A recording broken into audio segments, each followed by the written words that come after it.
What is up, YouTube? Storm here with another deck profile update for you guys today. Today I'm going to be updating my heroes for post-BOSH format.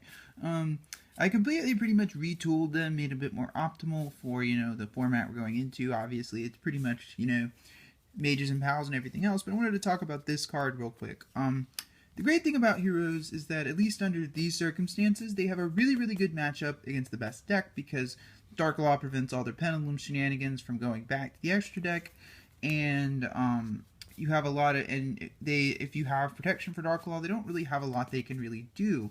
Although I will say that thanks to Pendulum Sorcerer, they can easily beat over Dark Law, so you can't just expect Dark Law to hit the field and win you the game. But I wanted to talk about the Cosmo matchup, and that's where this card here comes in. The Cosmo matchup for heroes is absolutely crappy. It's terrible. Like, if you don't have the out immediately to their Dark Destroyer, you're probably going to lose. That's how bad the Cosmo matchup is for this deck, because the biggest monster you have is 2800, which would be Anki. Koga would theoretically be one of your very, very few outs, but this is kind of where this card comes in. So you don't know what... This card is called Elemental Hero Prisma. It sees play in a lot of the contact fusion builds, but it's also it's a E-hero, so it's searchable by E-calls. What you can do about those Cosmo ships is summon this, activate it, and this kind of applies to Infinity, but you'll have to bait out the effect negation. So you summon this, dump Cyber Dragon from your deck, and then contact fuse into Chimera Tech, and it immediately outs their ships, and it outs Infinity. So, and because we have 3 E-call in here, it is a very easily searchable piece. So I would say if you are going to choose to play heroes this format, definitely side deck a couple copies of this and a couple copies of Cyber Dragon to make sure you don't get fucked over by Infinity and those Cosmo ships. With that out of the way, let's go and get to the deck profile.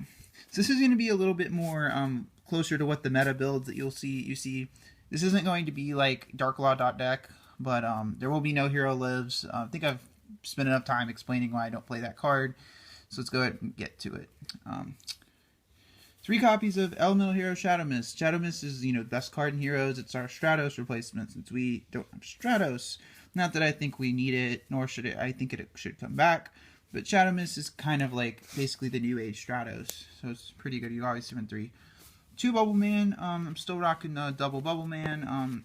I feel like I've always felt like in this build I'm exceeding a bit more, so I might consider bumping it to 3, but I feel like 2 is still like the optimal number because 3 always gets a little bit cloggy. I'm still rocking the 1 Neos Alias because we don't play a lot of monsters and heroes. Alias, you really don't want to run a ton of, you really don't, I feel like I like having Alias because it gives me that extra search target. I'm still rocking the 2 Blazemans. If I change up the build a bit more though, these might be cut, but I really like this card, how flexible it is. It can search Poly, and it can allow us to make Dark Law if we don't open Shadow Mist, which is really nice. And then the 2 Summoner Monks. Summoner Monk, we're playing like frickin' 20 spells here, so like Summoner Monk's a really good card. Being able to get Shadow Mist from our deck, the Dark Law out is really good. Then 1 Goblinberg and 1 Tin Goldfish. I don't have the second 10 Goldfish, but I still like to have both these cards. So like Goblinberg is actually a little bit more relevant if you're going to play Glow Up Bulb and you want to make Nat Beast. This card is Earth, so you will need to probably run more copies of this. This card, however, is a water attribute, so it allows you to give you another target for Ab-Zero, so it depends on how you want to build the deck. That's all the monsters, so it's a pretty, like most hero builds, it's a pretty small monster lineup. It's probably how it should be. 1 Rhoda and the 3 E-calls. Really shouldn't have to talk too much about this.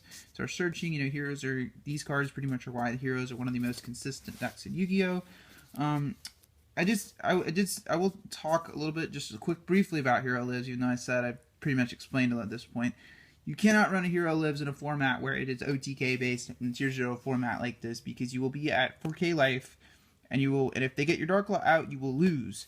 So that's why I feel like, Hero Lives is not a bad card by any stretch, but I just don't want to run the risk of, them OTKing me because I paid half my life. 3 Mass Change and 1 Form Change. Form Change went to 1 because, quite frankly, I needed space for other cards, and I'm not running as many masked heroes as I was. So, like, Form Change is still really, really good, but it can be dead at certain times. So that's why it's in here at 1. I'm still running 2 Mass Charge. I've always felt like 2 is kind of the optimal number. especially when you can pitch a lot of your dead spells with Summoner Monk. But I will say, I'm kind of iffy about I'm thinking about bumping this card down to 1 eventually, but I'm still running 2. The 1 Instant Fusion, I'm only having 1 Norden currently at the moment, and 1 Instant Fusion, but if I do decide to run the second Norden, I will probably cut Instant Fusion. I will probably I'll probably not cut Instant Fusion, I'll cut Mash Charge instead. The 2 Polys, because we have 2 Blaze Mans, I only have 2 Fusions in my extra deck, so I'm considering maybe taking this out, but for now, 2 Polys. And probably one of the, one of the least favorite cards in Yu-Gi-Oh!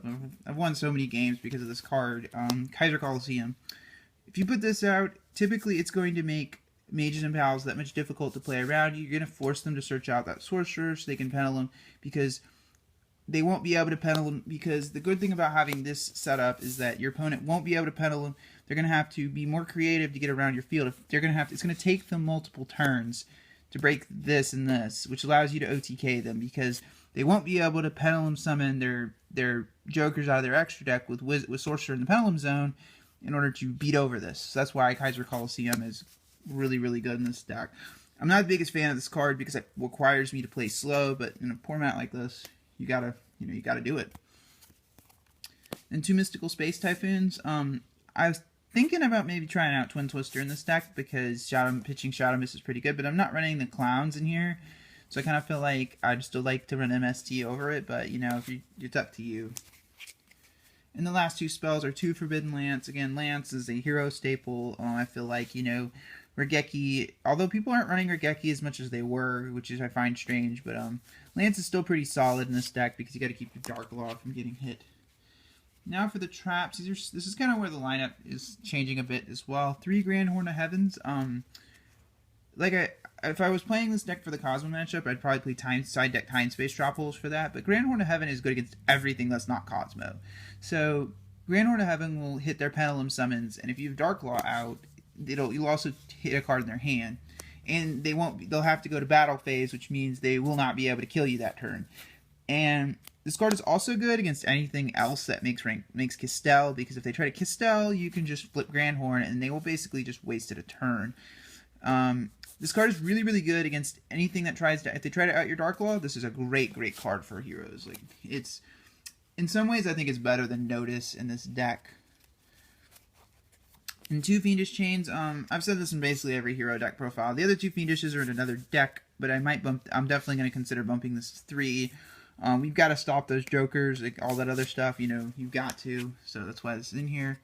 The 1 Bottomless for the Pendulum decks, I'm still rocking the 1 Bottomless. And of course the 3 Call the Haunted.